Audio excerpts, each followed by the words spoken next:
एक सेकंड बस।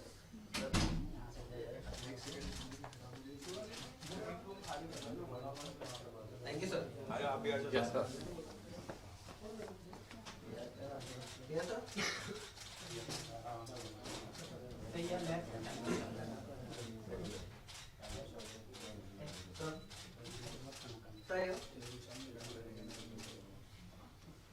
सर एक आपका सोलो।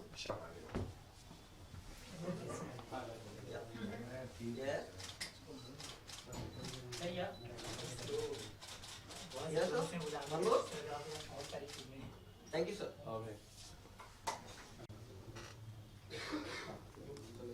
हाँ जी, कौन पूछेगा सवाल? शुरू। सर सबसे पहले तो किरदार के बारे में बताइए, फिल्म में जिस तरीके से आ रही है तो किस तरीके के किरदार में आप लोग नजर आने वाले हैं? वेल, मेरे किरदार का नाम है, इस कैरेक्टर का नाम है आदित्य कपूर। ये एक फिलांथ्रोपिस्ट है, ये मतलब एक बिजनेसमैन है, एनआरआई है, अमेरिका में रहता है, लेकिन अपने रूट से जुड़ा हुआ है, हिंदुस्तान से जुड़ा हुआ है, हिंदुस्तान के लोगों से जुड़ा हुआ है, प्यार करता है, मिस करता है। और उसकी ज़िंदगी में एक लड़की आती है आलिया नाम की, जो मंजरी फडनिस प्ले कर रही है, और फिर क्या बीतते हैं इन दोनों के बीच में, क्या घटनाएं होती हैं, उतार चढ़ाव, ज़िंदगी के इमोशनल रोलर कोस्टर राइड्स जो होते हैं, और how they go about their life, and इसके ऊपर बेसिकली कैरेक्टर बेस्ड है। ओके, वंश आपके किरदार के बारे में बताइए किस तरीके से? जो मैं किरदार प्ले कर रहा हूँ फिल्म में, उसका नाम है एलेक्स, और वो एक कॉलेज गोइंग स्टूडेंट है। और उनकी लाइफ में भी एक ऐसा फेज आता है जब आलिया उनके साथ में एक बिगिनिंग ऑफ अ जर्नी, जब उनके साथ रहती है, and they get along with different emotions, and काफ़ी कुछ सीखने को रहता है। उनकी एक जर्नी है अपनी। और सबसे बढ़िया चीज़ ये थी कि इस किरदार को निभाते निभाते मुझे थोड़ा सा कॉलेज के वो दिन याद आ गए, जब मैं अपने आप उन दिनों को मिस कर रहा था, और कॉलेज के स्टूडेंट्स के बीच में रह के थोड़ा सा काम करने को भी मिला। ओके, अरबाज सर भी थे और आशुतोष जी भी थे, तो कैसा था उनके साथ में एक्सपीरियंस काम करने का? मेरा I think experience on the sets बहुत अच्छा रहा, और थोड़ा नर्वस रहता था हमेशा जब भी सर साथ में रहते थे, डर लगता था, क्योंकि हमेशा से मैंने उनको दरार में देखा है, और कितनी सारी फिल्में आई हैं मैंने उसके बाद में देखा, रिसेंटली दबंग में भी देखा, दबंग 2 में देखा। तो for me to digest this thing that I am standing next to him in one frame is this the best thing for me. I feel काफ़ी कुछ सीखने को रहा है, और not during the film shoot और प्रमोशंस के दौरान भी साथ में रहना और सीखते रहना is one of the greatest journeys. तो जैसे कॉलेज का जिक्र हुआ, अभी हाल ही में नेशनल कॉलेज में इसका ट्रेलर लॉन्च हुआ था, तो कॉलेज जाके आपका कुछ ऐसे यादें आई कॉलेज लाइफ की कुछ? मैं वही बता रहा हूँ ना कि कॉलेज जाके कुछ यादें बनानी नहीं पड़ी। जब हम ये फिल्म शूट कर रहे थे तो मुझे ऐसा लग रहा था कि मुझे वापस कॉलेज में भेज दिया गया है, और बस ये बोला कि जा जी ले अपनी जिंदगी। यारिया में भी आपने एक कॉलेज बॉय का ही रोल प्ले किया था। वो कॉलेज नहीं, वो स्कूल था। अभी बच्चा थोड़ा बड़ा हो गया है। So how was the equation working with Manjari? आपके साथ अलग ही पोर्शन, आपके साथ अलग, तो how was the equation working with her? कैसा compatibility था? आप किससे सवाल है? दोनों से। वेल, ये मेरी तीसरी फिल्म है मंजरी के साथ, and I consider Manjari to be my lucky mascot. इससे पहले हमने एक फिल्म की थी जाने तू या जाने ना, एंड वो चली थी फिल्म। उसके बाद हमने एक फिल्म की किस किस को प्यार करूं। तो इस फिल्म के दौरान मैं बोल रहा था कि आप 2 फिल्में कर चुके हैं हम साथ में, दोनों फिल्में चली हैं, तो आई होप थर्ड वाला हैट्रिक भी हो जाए हमारा। She is wonderful, she is a very hard working, sincere, focused actress, and you no she has a bright future. She is picking her roles very well, and she's improving. Her picture mein there is a marked improvement in her efforts and in her dedication and in her focus. So I think if this movie hopefully does well, this film will really do wonders for her career, because इस film के अंदर बहुत सारे characters हैं, लेकिन जो मंजरी का character है वो एक बहुत ही अहम कैरेक्टर है। She is almost the protagonist of the film, so it's very important film for her. With me, it's been a great journey acting with her, and more than that, I believe whenever we were shooting, जब भी हम किसी भी scene को shoot करते थे वहाँ पे, तो अपनी तरफ से एक इनिशिएटिव लेती थी मेरे को बताने के लिए कि how I should stand, because she is worked in front of camera lot many times, and being a newbie when you get to share some experiences, ज्ञान बांटने से बढ़ता है, तो उन्होंने बांटा थोड़ा सा और मैंने समेट लिया। यूजुअली लोकेशंस की अगर बात करें तो 3-4 लोकेशंस होते हैं, 2 हेक्टिक हो जाता है। इस मूवी में आप लोगों ने मोर देन 150 लोकेशन 200 लोकेशन है, 150 नहीं, केशव नाराज हो जाएंगे, बहुत डिफरेंट लोकेशंस पे लेके गए वो हमें। सो हेक्टिक था क्या था पूरा 200 ज्यादा कुछ ज्यादा ही लोकेशन हो गए of course I mean different locations पे जाके सॉरी नहीं, यू राइट। डिफरेंट लोकेशंस पे जाके शूट करना, और नॉट जस्ट लोकेशन, वहाँ पे आपको बहुत सारे टफ वेदर सिचुएशंस को भी आपको फेस करना पड़ता है, बट एंड प्रोडक्ट जब देखते हैं तो कभी कभी ऐसा लगता है ना, सब भूल जाते हैं इंसान। So one of the best experiences जहाँ पे हमने सर्दी गर्मी हर तरह के वेदर का एक सामना किया है, and we faced all of that, and देखते हैं जब स्क्रीन पे उसको देखता हूँ, डेजर्ट, फोर्ट, जितनी भी लोकेशंस हमारे गानों की है और गानों के अलावा जितना फिल्म के अंदर भी लोकेशंस दिखाई दे रहे हैं वो बहुत खूबसूरत दिख रहे हैं और बहुत अच्छे दिख रहे हैं। जितने भी लोगों ने देखा है उन्होंने फ़ोन किया है, उसके बाद में बताया कि क्या लोकेशंस है और बहुत ग्रैंड लग रहा है देखने में। तो बहुत अच्छा लगता है जब ऐसे लोगों से कमेंट्स आते हैं, ऐसा लगता है कि जो मेहनत करी उसका फल धीरे धीरे मिलने लगे, people are liking it. USP क्या है आपकी नज़र से, आप क्या कहना चाहेंगे? वेल इस फिल्म जेन्युइनली थोड़ी सी जिस किस्म की इसकी ट्रीटमेंट है, जिस किस्म के इसके इमोशंस हैं, वो जो सेंसिटिविटी है वो थोड़ी अलग है, और एट द सेम टाइम बहुत सी ऐसी चीज़ें हैं जो हिंदी फिल्मों में लोग देखना चाहते हैं।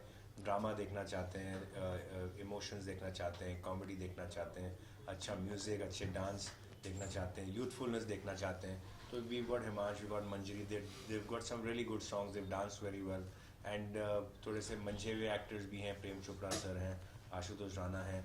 तो इस फिल्म के अंदर एक होलसम एंटरटेनर है और एक बहुत subtle message, it is not a preachy film but एक बहुत अच्छा मैसेज है ऑफ वुमेन एम्पावरमेंट है, and you know there is a lot of good stuff happening here, मतलब इट्स एंटरटेनिंग एंड एक खूबसूरत फिल्म बनी है। ओके हिमांश, जिस तरीके से सर ने बोला कि काफ़ी मंजे हुए एक्टर्स हैं, आपके सेट पे सबसे ज़्यादा फेवरेट कौन थे? ये तो बहुत मुश्किल हो जाएगा कहना, क्योंकि मैं सबको देख रहा था, ऑब्जर्व कर रहा था कि सब कैसे एक्ट कर रहे हैं। फर्स्ट डे जो हमारी फिल्म की शूटिंग का पहला दिन था, तो मेरा सीन नहीं था उस टाइम पे, अरबाज सर का एंड मंजरी का सीन था उस टाइम पे, and I specially went to the sets, Kala Ghoda पे हम लोग शूट कर रहे थे। I really wanted to see how everybody works here, and इससे पहले जब मैंने फिल्म में काम किया था सब न्यू कमर्स थे, और यहाँ पे everybody is worked since long, everybody is been working, and एक एक्सपीरियंस रहता है, सबका तजुर्बा रहता है, वो देखना, उसे एक्सपीरियंस करना मेरे लिए तो सिर्फ इसी चीज़ को, इसी फीलिंग को ऑब्जॉर्व करने में बहुत टाइम लग गया कि मैं आप सब लोगों के साथ में काम कर रहा हूँ। तो कितना लकी मानते हैं आप लोग कि फिल्म में अरबाज जी भी हैं और प्रेम जी भी हैं एंड आशुतोष जी भी हैं, तो इतना बड़ा मौका मिला कि बड़ी स्टार इस पोस्टर में आ गए, इससे ज़्यादा लकी और क्या फील कर सकता हूँ मैं। घर पे जब किसी से भी बात करता हूँ, पेरेंट्स से बात करता हूँ, वो देखते हैं, वो बोलते हैं कि उनको भी दिखता है कि you are growing, you are learning, और पहली फिल्म के बाद आपकी दूसरी फिल्म आ रही है और आप इतने लोगों के, इतने बड़े बड़े कलाकारों के बीच में आके you have to present yourself. So एक रिस्पॉन्सिबिलिटी भी होती है, मोर देन रिस्पॉन्सिबिलिटी बहुत अच्छा लगता है कि काफ़ी कुछ सीखने को मिल रहा है, और उन लोगों से जिन्होंने बहुत अच्छे से अपने आप को इस्टेब्लिश किया हुआ इंडस्ट्री में। ओके, पहली फिल्म में जैसे कि आपने एक कॉलेज बॉय का एक किरदार निभाया था, तो ये वाला कितना चैलेंजिंग था, ये वाला किरदार आपके लिए? ये वाला किरदार पहले वाले से बिल्कुल डिफरेंट है, क्योंकि जो पहले वाला किरदार था वो बिल्कुल एक, it was a very innocent boy, and over it's a college boy, और वो एक स्कूल का फेज था वो यारिया के अंदर में, कि how school kids are going, it's a high school, and over it's a college university feel. So and हमारा यहाँ पे एक पूरा सिचुएशन भी है, जब मैं 80s का एक बेस्ड कैरेक्टर है मेरा, एलेक्स का, and over there was a north eastern boy of India who was having fun of his life time. यहाँ पे एक आपको बहुत सुलझा हुआ कैरेक्टर दिखेगा, और वहाँ पे innocence and learning was the main thing over there. So काफ़ी डिफरेंट रहा, और काफ़ी चैलेंजिंग भी रहा, क्योंकि यहाँ पे डायलॉग्स बहुत ही खूबसूरती से लिखे गए हैं, एंड केशव ने भी बहुत बारी हेल्प करी मुझे उन डायलॉग्स को रिहर्स करने में और कैरेक्टर को पकड़ने में। तकरीबन 3 से 4 महीना लग गया था। ओके सर, जिस तरीके से आपने भी काफ़ी अलग अलग तरीके के किरदार प्ले करे हैं, तो ये किरदार को आप कितना अलग मानते हैं और कितना डिफरेंट मानते हैं बाकी कैरेक्टर से? वेल अभी हाल ही में मेरे इससे पहले जो फिल्म मैंने प्ले फ्रीकी अली में मकसूद का कैरेक्टर प्ले किया, तो मकसूद एक टिपिकल मतलब मियाँ भाई गली का छोकरा, और ये एक सोफिस्टिकेटेड, तो थोड़ा सा there is a big drastic change. The director was very sure that this particular character he wanted me, and उनको लगा कि जो मेरी एक फिल्म की इमेज भी है और एक पर्सनल इमेज में भी है, वो दोनों इस कैरेक्टर को सूट करते हैं। तो एंड मेरा भी ये फर्म बिलीफ है कि when you look the character half the job is done. नहीं तो क्योंकि फिर उसके बाद आपको एक्टिंग कम करनी पड़ती है, सिर्फ समझना पड़ता है रोल को। But if you don't look the character then the effort to act becomes much harder. तो इफ ही फेल्ट कि वो एक बिजनेसमैन हिंदुस्तान से दूर, NRI, सोफिस्टिकेटेड, यू नो, इस किस्म का जो है कैरेक्टर, एक image wise I fit the character very well.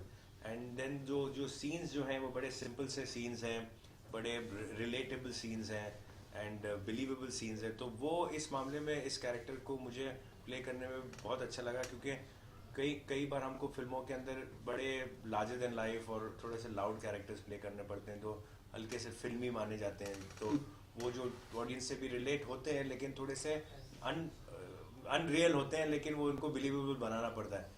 ये कैरेक्टर जेन्युइनली आपको लगेगा कि आप ऐसे आदमी को जानते हो, कई ऐसे लोगों को आप जानते हो, और फिर उसको प्ले करना है real is not always very easy, it's sometimes very challenging. तो that's why this character is a little different. तो सर ये नेगेटिव है और पॉजिटिव है, किस तरह ये कैरेक्टर है? नहीं, it's a positive character, it's a positive film. यहाँ पर जो भी कैरेक्टर्स आपको देखते हैं, आप देखोगे फिल्म के अंदर, उनके अंदर पॉजिटिविटी ही झलकेगी। तो you know it is film में कोई ऐसी चीज़ नेगेटिव नहीं है। सिचुएशंस जो है, सर्कमस्टांसेस जो है, वो इस फिल्म के अंदर कहीं ना कहीं आपको दिखाते हैं कि हो सकता है उसकी वजह से लोगों में चेंज आता है, या वो नेगेटिव होते होंगे, या जो भी है सिचुएशंस आपको बनाते हैं, बट लोग नहीं है इसमें। फिर आपकी मूवी जो है ये क्लैश कर रही है दो मूवीज के साथ, कमांडो और आ गया हीरो। तो आ गया हीरो गोविंदा जी जो आ रही है मूवी जी, तो कुछ थोड़ा उसमें आपको स्क्रीन क्योंकि बटेंगे काफ़ी, तो थोड़ा stress सर है। ये तो ये मुद्दा coming on the same day I think. वो नहीं आ रही है नहीं आ शायद, रही आगे हीरो, सिर्फ कमांडो आ रही है। लेकिन सर आप ये समझ लीजिए कि इस एक साल के अंदर वीक्स कम होते हैं और रिलीजेस ज़्यादा होते हैं। 100-150 फिल्में रिलीज़ होती हैं, तो फिल्मों को सोलो रिलीज़ मिलना वैसे भी कोई आसान काम है नहीं। ये तो हम लकी हैं कि हमारे साथ शायद 2 ही फिल्में रिलीज़ हो रही हैं। कई बार ऐसा होता है कि 6-6, 7-7 फिल्में रिलीज़ होती हैं, तो फिर आप समझो क्या हालत होती होगी स्क्रीन्स की, और क्या ऑडियंस की भी हालत होती होगी। तो we are I think we got a relatively good week, and तो वी आर होपफुल कि हमारी फिल्म के जिस किस्म की प्रमोशन हो रही है और पोजीशनिंग हो रही है और जिस किस्म के उसके गाने बड़े पॉपुलर हो रहे हैं, तो वो हमारी ऑडियंस मिलेगी फिल्म। सर जैसे आपने अभी कहा कि रिलीज होने को मिल जाता है movies, that is the lucky part. कितनी मूवीज होती है जहाँ पे सेंसर बोर्ड पास ही नहीं करते मूवीज को?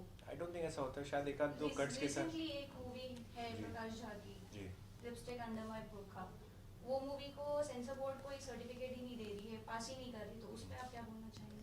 सर आई वुडंट नो, मैंने फिल्म देखी नहीं है और ना ही मैं उस I am equipped to comment on that film, तो I guess I wouldn't. Thank you, thanks a lot. Thank you. Controversial question तो चाहिए ही चाहिए कुछ ऐसा जवाब दे ताकि उछाले। अरबाज खान ने ये बोला, अरे वाह, वो उसे न्यूज़ में फ्लैश करेगा अलग से। ये तो इम्पोर्टेंट ही नहीं है। ये अगर हमारा इंटरव्यू फिल्म के बारे में जो बैठ जाता और वही चलता, नहीं वही है, फिर चलेगा वही, फिर फिल्म का कुछ नहीं चलने वाला। फिर इतनी जो मेहनत की, आधा घंटा जो बात की ना, वो नहीं चला। एडिटर बोलता है ये चलाओ,